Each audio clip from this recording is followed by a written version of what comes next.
Engineering graphics subject में हमें dimension का अरेंजमेंट दिखाना होता है।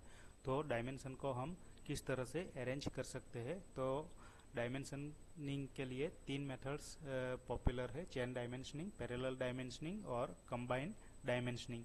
तो यहाँ पर हम चेन डायमेंशनिंग और पैरेलल डायमेंशनिंग दिखाएंगे। सबसे पहले चेन डायमेंशनिंग दिखाने के लिए हम यहाँ पर एक सेंटर लाइन ड्रॉ कर देंगे। फिर यहाँ पर कोई भी एक ब्लॉक किसने भी डायमेंशन का रेडी कर सकते हैं। फिर यहाँ पर दूसरा ब्लॉक दिखा देते हैं, फिर तीसरा, फिर यहाँ पर चौथा, फिर यहाँ पर पांचवा। इस तरह से कुछ ब्लॉक्स हम यहाँ पर रेडी कर देंगे। बाद में इसका डायमेंशन मेजर करके उसको एक ही लाइन में दिखाएंगे, तो ये चेन डायमेंशनिंग कहलाएगा।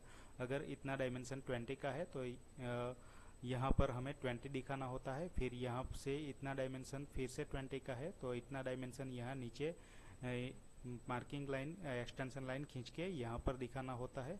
तो इसी तरह से सभी डायमेंशन जो है वो हमें इस तरह से एक्सटेंड लाइन करके एक ही लाइन में दिखाने होते हैं। तो यहाँ पर सबसे पहले हम इस तरह से डायमेंशन लाइन खींच लेंगे और इसके ऊपर एक ही लाइन में इस तरह से डायमेंशन को इंडिकेट कर देंगे।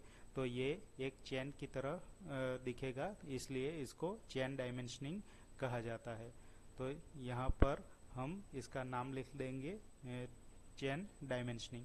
फिर हम यहाँ पर पैरेलल डायमेंशनिंग को इंडिकेट करने के लिए कोई भी एक दूसरी फिगर ड्रॉ कर सकते हैं, जिसके अंदर हम एक ब्लॉक इस तरह से इंडिकेट कर देंगे। यहाँ पर सेंटर लाइन ले लेंगे।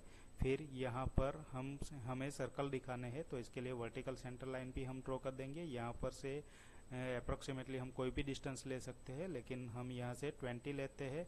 तो यहाँ पर 20 छोड़कर एक दूसरी सेंटर लाइन दिखा देंगे, यानी कि दो सर्कल यहाँ पर आ जाएंगे।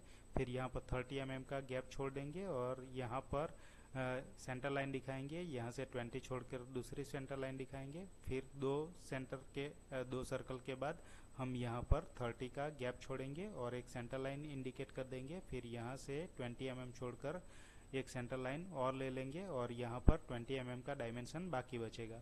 तो इतना डायमेंशन हम यहाँ पर इस तरह से मार्किंग करेंगे। ये रेफरेंस लाइन के लिए हम लंबी लाइन खींच लेंगे। फिर इस सेंटर लाइन को हम नीचे इस तरह से इंडिकेट करेंगे।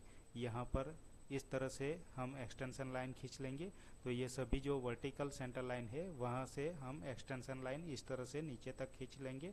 फिर डायमेंशन को इंडिकेट करने के लिए यहाँ पर हमारा डायमेंशन 20 है, तो इस तरह से दिखाएंगे।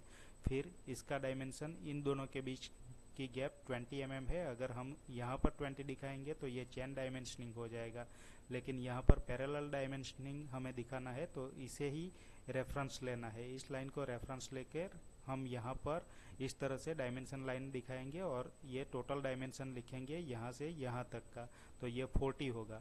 फिर यहाँ पर ये 30 mm का गैप है, तो इतना 30 mm और ये ऑलरेडी 40 है, तो 40 + 30 यानी कि ये हमारा 70 हो जाएगा। तो 70 mm हमें इस तरह से इंडिकेट करना है। इसी तरह से हमें इसको रेफरेंस लाइन लेकर यहाँ से डायमेंशन दिखाना है। तो इन दोनों की गैप 20 mm है, तो ये 70 mm पहले से था और 20 ये हो गया, तो ये 90 mm हो जाएगा। तो इस तरह से 90 दिखाएंगे। इसी तरह से यहाँ पर ये 30 का गैप है, तो ये 90 + 30 यानी 120 हो जाएगा। फिर इन दोनों के बीच का गैप 30 है, तो 120 + 30 यानी ये 120 + 20 का गैप है, तो 120 + 20 यानी 140 हो जाएगा। फिर यहाँ पर 20 का गैप है, तो 140 + 20 यानी कि 160 का डायमेंशन इस तरह से इंडिकेट कर सकते हैं। बाद में हम यहाँ पर दो सेंटर लाइन है, तो यहाँ पर एक सर्कल दिखा देते हैं जो 10 mm का होगा। तो ये सभी जगह पर हम इस तरह से 10-10 mm का सर्कल ड्रॉ कर देंगे। जहाँ पर भी हमारी सेंटर लाइन इंटरसेक्ट होती है वर्टिकल और हॉरिजॉन्टल, तो वहाँ पर हम 10-10 mm डायमीटर के सर्कल ड्रॉ कर देंगे, यानी कि 5-5 mm रेडियस लेकर सर्कल ड्रॉ कर देंगे और इसका नाम यहाँ पर इस तरह से इंडिकेट कर देंगे, पैरेलल डायमेंशनिंग। अगर हम दोनों सिस्टम का यूज़ करें तो उसे कंबाइंड डायमेंशनिंग कहा जाएगा, जिसके अंदर चेन डायमेंशनिंग का भी यूज़ किया जाता है और पैरेलल डायमेंशनिंग का भी यूज़ किया जाता है।